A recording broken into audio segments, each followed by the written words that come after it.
नमस्कार। संतोष की रिपोर्ट में आप सबों का स्वागत है। और आज हम संतोष की रिपोर्ट में चर्चा करने जा रहे हैं कि कौन किसके पैर पर गिरा, कौन किसके घर पहुंचकर समर्थन मांगा, कौन एक दूसरे को सपोर्ट किया। इसको लेकर पिछले 3-4 दिनों से बिहार की सियासत गरमाई हुई है। तेजस्वी चलते चलते उन्होंने कह दिया कि पैर पर गिरने आ गए थे, इसीलिए हम लोगों ने ले लिया, अब दोबारा कोई गुंजाइश नहीं है। इतना क्या कहना था, बिहार की राजनीति में भूचाल आ गई। नीरज मोर्चा संभाल लिए, अशोक चौधरी मोर्चा संभाल लिए, जगता बाबू मोर्चा संभाल लिया, शक्ति यादव मोर्चा संभाल लिए।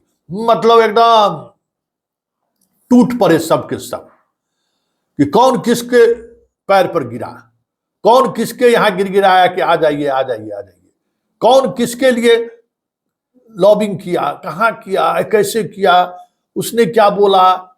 पुराना पुराना फाइल लोग खोलना शुरू कर दिया। एकदम जैसे पहले हम लोग आर्काइव में रखते थे ना, अब तो यूट्यूब का जमाना आ गया है तो वो वीडियो इन लोगों को मिल जाता था। पहले हम लोग आर्काइव में रखते थे और जब कभी इस तरीके का पॉलिटिकल क्राइसिस होता था ना तो हम लोग वो बयान चलाते थे आर्काइव से निकाल कर। वो संपत्ति सिर्फ हम ही लोगों के पास रहता था और हम लोग उसको बहुत ही संभाल कर रखते थे। एकदम कितना उस समय में तो बहुत मुश्किल होता था, लोग टेप में करके रखते थे पूरा का पूरा बुलेटिन, एकदम तारीख वाइज हर दिन का बुलेटिन का। ये बड़ा समझ जाइए कि वो अलग तरीके का परेशानी होता था। जैसे हमें टीवा बाइट वाला वगैरह संग्रह नहीं आया था, साधारण टेप में हम लोग सब चीज रखते थे। तो उस दौर में हम लोग निकाल के चलाते थे। अब तो यूट्यूब पर है तो नेताजी लोग तुरंत निकाल के चला देते हैं, तो चल रहा है। लेकिन बड़ी बात यह है कि अगर गौर करिएगा बिहार की राजनीति पर, तो पिछले 30 वर्षों से जो खेल हो रहा है उस खेल में एक बात जो छन कर सामने आता है, चाहे वो लालू हो या नीतीश हो, जब कभी किसी के डूबने का वक्त आया तो एक दूसरे का सहारा ये लोग बने हैं। जी हां, एक वाकया का तो मैं प्रत्यक्ष दर्शी हूं और उसी वाकया की आज हम चर्चा करने जा रहे हैं।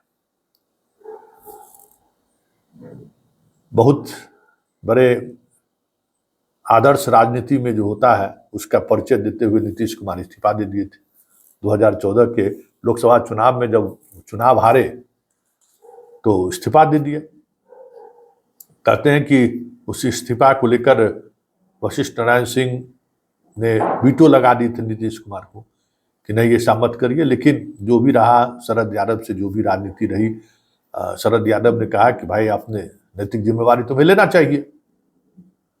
बस इतना ही बात पर वो नैतिक जिम्मेवारी लिए और इस्तीफा दे दिया। बड़ा हंगामा हुआ था, याद होगा सर्किट हाउस में, ये राजकीय अतिथिशाला में शरद यादव बैठे हुए थे, वहीं रुके हुए थे और जब जा रहे थे मुख्यमंत्री आवास तो बड़ी हंगामा हुआ था। चलिए, लेकिन जानते हैं इन्फॉर्मेशन, मांझी को नेता चुना गया तो एक विधायक जी नाव बनाकर भेजे व्हाट्सएप पर। तो भाई समझ में ही नहीं आता था, नाम तो नहीं। तब अचानक याद आया कि भाई कौन हो सकता है भाई, तो यार मांझी।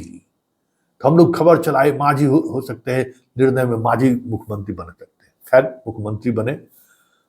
फिर जिस तरीके से मांझी नीतीश कुमार के प्रभाव से बाहर निकलना शुरू किया, चंद महीने बाद ही धीरे धीरे वो अपने आप को नीतीश के प्रभाव मंडल से लगभग बाहर निकाल ही लिया था। पार्टी को भी उसने बाहर कर दिया था। याद होगा उस समय में नरेंद्र सिंह, यही सम्राट चौधरी, बिरसिन, ये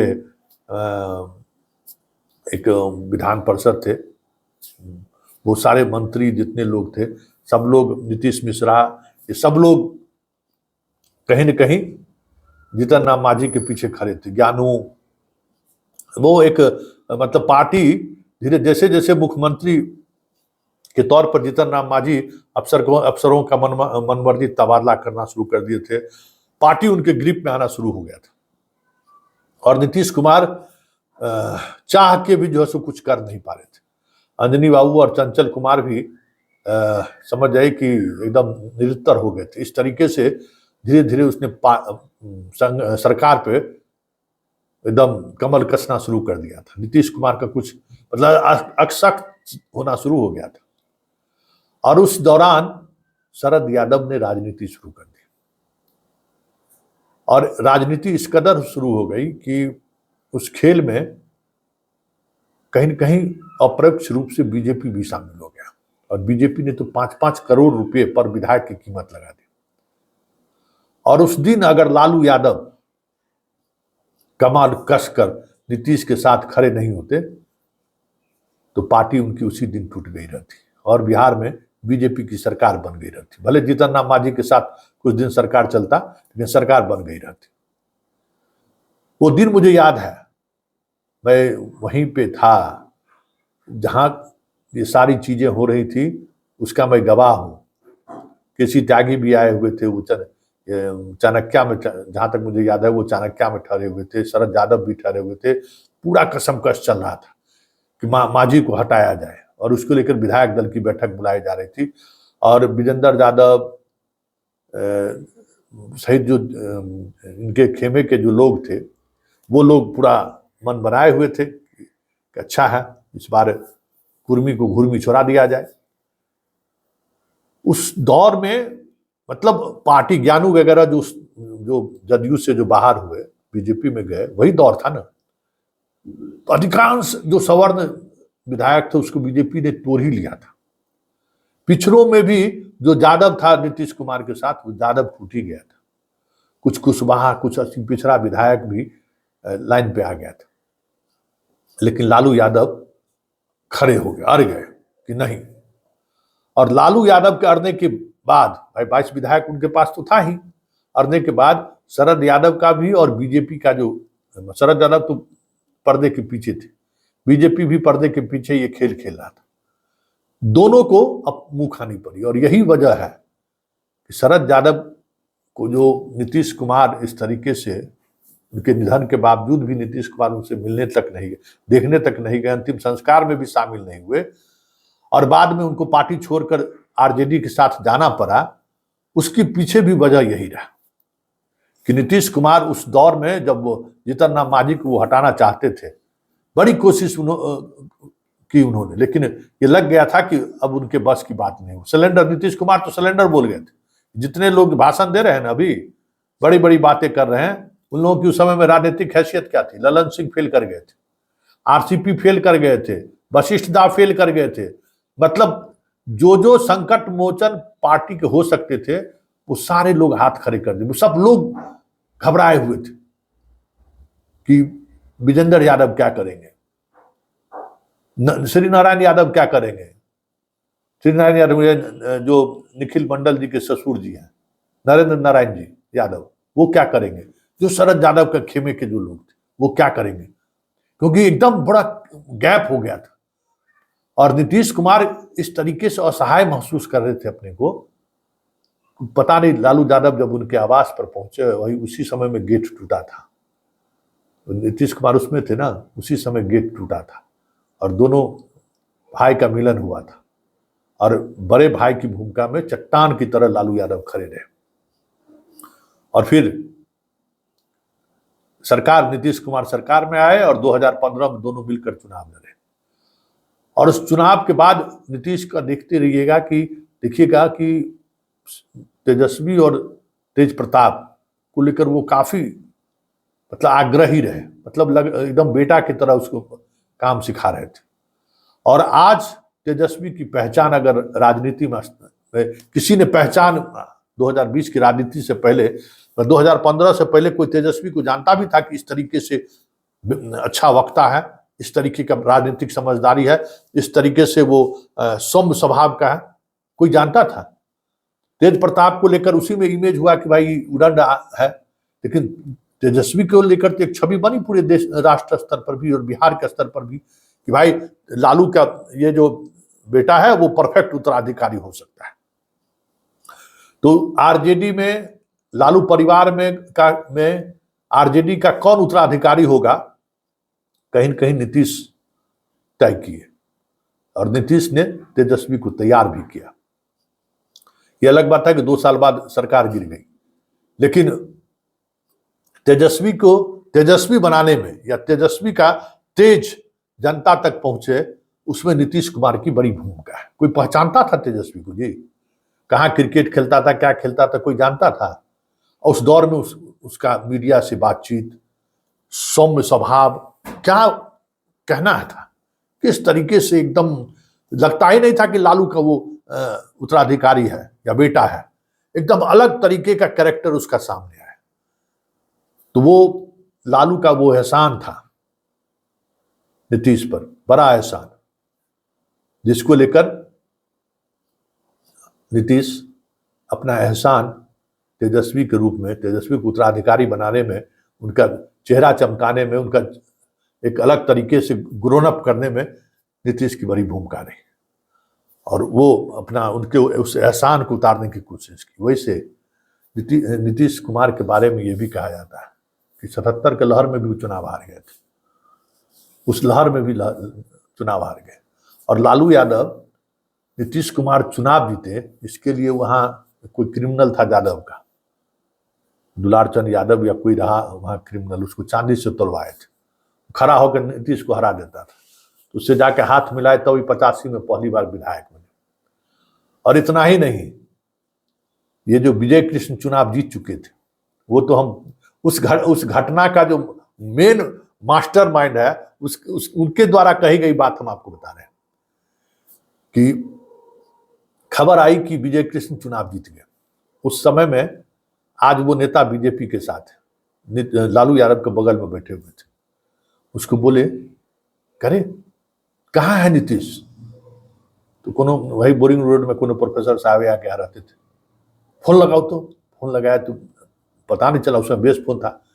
उसी बीजेपी नेता कह के दौड़े हुए जाओ नीतीश को बोलो कि जाके सर्टिफिकेट ले लेगा। और उसी समय रामकृपाल यादव को गोरिया टोल में फोन हुआ, यादव सबको, अरे बेईमानी कर रहा है, जाओ पूरा डकबंगला घेर दो, और विजय कृष्ण दा को हराने के लिए लगा हुआ है सब, जल्दी जाओ। दूसरी तरफ डकबंगला पर प्रोटेस्ट शुरू हो गया, यादव सब एकदम नंगा नाच करना शुरू कर दिया, विजय कृष्ण जुलूस निकाल दिए जीत का। और फिर डीएम को फोन होता है गौतम गोस्वामी के। फिर जो खेला हुआ, तो जो विधान पार्षद आज बीजेपी के साथ है, वो दौड़ी दौड़ी गए रिक्शा पर चढ़ के नीतीश जी को खोजने के लिए। नीतीश जी वहां अपना हार गए थे, बैठे हुए थे। उनको मैसेज दिए कि लालू यादव गए हैं, जाके सर्टिफिकेट ले लेने के लिए। तो नीतीश जी अचंभित कहे कि नहीं चलिए ना सर। फिर उसी आदमी के साथ कार में बैठकर गए वो सर्टिफिकेट लेने के लिए। इसलिए नीतीश और लालू के बीच के रिश्तों को समझना बहुत मुश्किल है। और दोनों एक दूसरे को कितने बार एक दूसरे को संकट से उबारने में मदद किया है, जिसका अंदाजा शायद आपको नहीं हो। चारा घोटाला के मामले में भी जब केस दर्ज करने की बात हुई ना, तो नीतीश ने इस बात को लेकर घोर विरोध दर्ज किया, कहा कि नहीं, केस फौजदारी नहीं, हम लोग राजनीतिक लड़ाई लड़ेंगे, केस फौजदारी वाली लड़ाई ठीक नहीं है। तो उसमें ये भाग गए थे। तो ललन सिंह, प्रेमचंद मिश्रा, शिवानंद तिवारी, सरयुग राय, ये सब पिटिशनर बने। नीतीश कुमार उस समय में हट गए थे।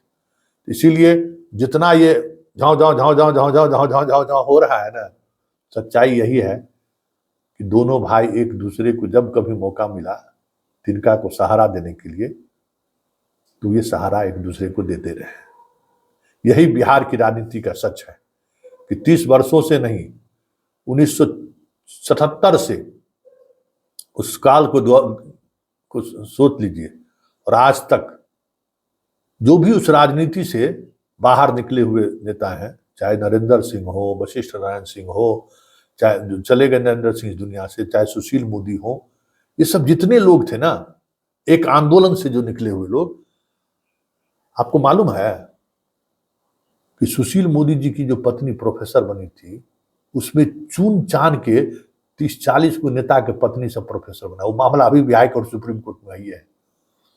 एक बार इस तरीके से लालू जी से कुछ बातचीत हो रही थी हमारी, तो बोलते हैं कि संतोष तुमको पता है, अरे ये सब आज न नेता हो गया, हम तो सोच रहे थे कि सबका नेता में अगर चुनाव हार जाएगा तो परिवार कैसे चलेगा। तो रविशंकर, सुशील मोदी, कितना लोगों का नेता का नाम है, सबको पत्नी प्रोफेसर बना दी। सब तो बीजेपी में था ना, सब जितना छात्र संगठन वाले थे सबको प्रोफेसर बना दी। और वो केसवा अभी भी चल रहा है, बड़ा लोग हंगामा किया था, लेकिन क्या करें, मित्र है ना, राजनीति में सब चीज को देखना चाहिए। मतलब जब चारा घोटा, ये अभी की बात कर रहे हैं, मतलब अब ये बात 2015 और 16-17 की हम बात कर रहे हैं, जब सरकार उसी तरीके से एक दिन रात में बात हो रही थी। तो ये है, इसलिए 74 आंदोलन का जितना है, चाहे जिस फ्रंट में जिस पार्टी में है, समझिए कि एक लेवल के बाद सब एक है। क्योंकि भाई बुरे दिनों का साथी रहे हैं, महीनों महीनों जेल में रहे हैं, कितना अश्विनी चौबे कुछ भी बोल दे, नीतीश और लालू से एक लेवल पर उन लोगों की बड़ी मित्रता है। और देखिएगा अश्विनी चौबे संकट में है ना, कभी लालू का दिमाग फिर गया, सेट हो जाएंगे अश्विनी चौबे। इसलिए इन लोगों के रिश्ते के बारे में जो भाव हो रहा है ना, इस पर मत जाइए। बहुत सारी चीजें ऐसी हैं जो हमारे आपके जेहन में नहीं है, लेकिन इन सबको बीच एक अलग तरीके का रिश्ता, बॉन्डिंग आज भी बना हुआ है।